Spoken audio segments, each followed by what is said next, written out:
Bellewaerde is a hybrid amusement park and zoo in Belgium. I would describe this park as Busch Gardens Tampa with family-friendly rides instead of major thrill coasters. This park surprised me with its atmosphere, ride lineup, and animal encounters. This park has had a complex history, which makes its quality even more shocking. In this video, I'll help you determine if Bellewaerde is worth a visit. The park originally opened back in 1954 as a garden and bird park named Toeristische Centrum Bellewaerde. It was founded by the same family-owned Melie Park, the amusement park just 45 minutes away that is now known as Plopsaland de Pan. Bellewaerde opened on a former World War I battleground, and was named after a castle near the park. In 1969, the park expanded to become a full-fledged animal park, and shortly after, they simplified their name to just Bellewaerde. In the 1980s, the park transformed into a theme park. Rides were added and several themed lands were built around their pre-existing animal collection. In the 1990s, the park's ownership was a hot potato.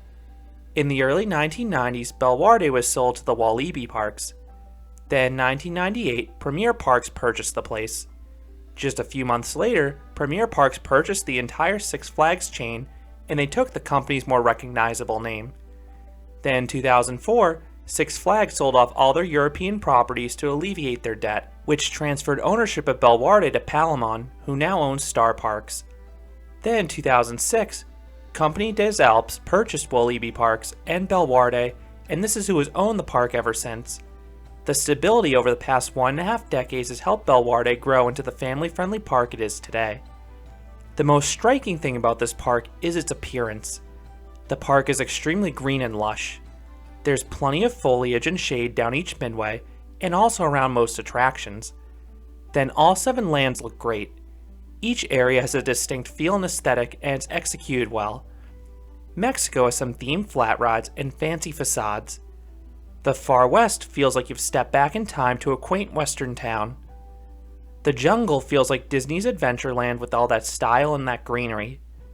Savannah is the main zoo area, so you'll see a lot of animals here. India highlights big cats and has fanciful theming fit for a palace. Canada is the largest section both in terms of land and attractions, and this area had a woodsy feel to it. Then Kids Park is a colorful area with no shortage of kiddie rides, plus play areas. The size of this section makes sense given how this park targets families. Bellewaerde has 2 entrances. One entrance is towards the center of the park, and another entrance is over by Mexico. I arrived before open on a busy summer Saturday, and I was directed to the Mexico parking lot and entrance. I'm not sure if which one you go to varies by crowd or time of day. Without any discounts, tickets cost roughly 35 euros per adult. Kids and seniors cost a little less. Prior to visiting, there are 2 things you should know about this park. 1. Lines can be lengthy. The roller coasters do not have the best capacities, and rides like Dawson Duel, Huracan, and Wakala can all have 30 to 60 minute waits most days. Even the junior coaster can get a long line. The water rides also can get lengthy waits, particularly in hot days. And there is not a skip the line pass here, which is surprising given their availability at the other Compagnie des Alpes parks. 2. Several rides have staggered openings that can complicate this park's touring plan. On the day I visited, both the Boomerang and Wakala opened a half hour late, and I'm sure other rides did as well. If you go in by the Mexico entrance, I recommend starting with Huracan. You should then try to reach the water rides, Wakala, and Dawson Duel as soon as possible. These rides had hour-long waits just 2 hours after the park opened the day I visited. I thought the dispatches were pretty good, so I don't fault the staff. The lines were mostly due to capacity and demand. Moving on to the ride lineup, Bellewaerde is excellent for kids and families, but they are pretty limited on thrill rides, and that is reflected by their coaster lineup. There are 5 coasters in total, and the lone thrill coaster was also the world's first operational Vekoma Boomerang. This park does like prototypes. Despite its age, this coaster was decently smooth, which allowed me to enjoy the forceful inversions going both forwards and backwards. Wakala is their newest and best roller coaster. This Gerstlauer family coaster offers a dynamic ride experience with a fun series of twists and turns, but the highlight is the finale. You have a surprising spike against the water, followed by a brief backwards bit. and the ride has some light theming and a great soundtrack to round out the experience. I have a separate review going into more detail, but this is an enjoyable ride for all ages. Huracan is a weird Zero creation. Replacing a former dark ride, this is a hybrid roller coaster and dark ride. The coaster starts with some show scenes past giant statues with impressive elemental effects. Then the coaster section begins with a forgettable outdoor bit before heading back inside for some moderately forceful helixes plus lighting effects. Dawson Duel is a confusing ride. It's a Wiegand sport coaster, which is a variant on the familiar Alpine coasters. On these rides, there are no user-controlled brakes, so everyone travels downhill at the same speed. I just wish the layout was more interesting.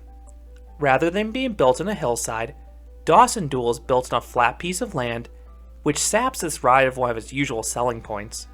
The downhill descent is wooded, but it's pretty short and not all that exciting. There are 2 tracks, but they're very similar, and the dispatches are not synchronized to add a racing element. I think this is a pretty poor ride, especially given its abysmal capacity. To make matters worse, you don't even ride up a lift hill.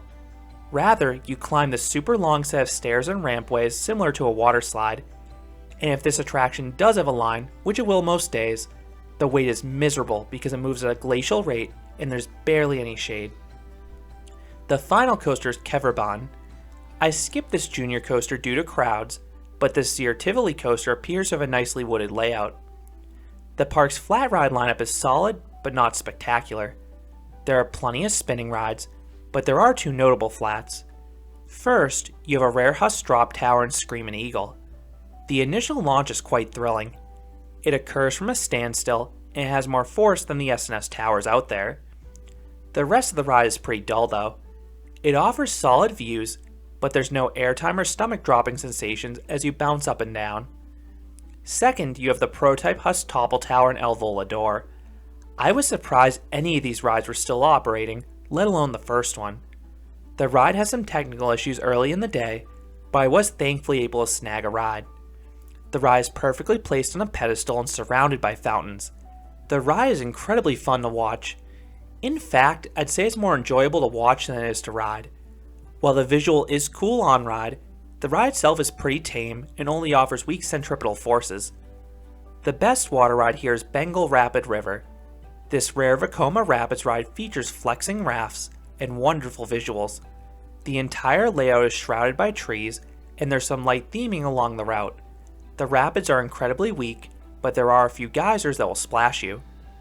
River Splash is a Reverchon log flume with a wooded layout plus a few tunnels, and the ride culminates in a decent final plunge. Niagara is a rare interlink shoot the chutes ride. It's pretty similar to the more common Intamin ones, both in terms of the splash size and drop power. Big Chute is a racing wet dry water slide. It is a short ride, but it's fast and it is worth a spin if it has a minimal line. If you want larger water slides, you may want to consider the indoor aqua park next door. It is a separate ticket, but it's a brand new climate controlled facility. But back to the amusement park. You have 2 unique experiences that should not be missed. First is the Bengal Express.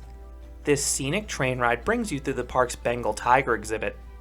Second is Jungle Mission, which is a boat ride traveling past animal exhibits, through caves, and past angry locals who will attack you.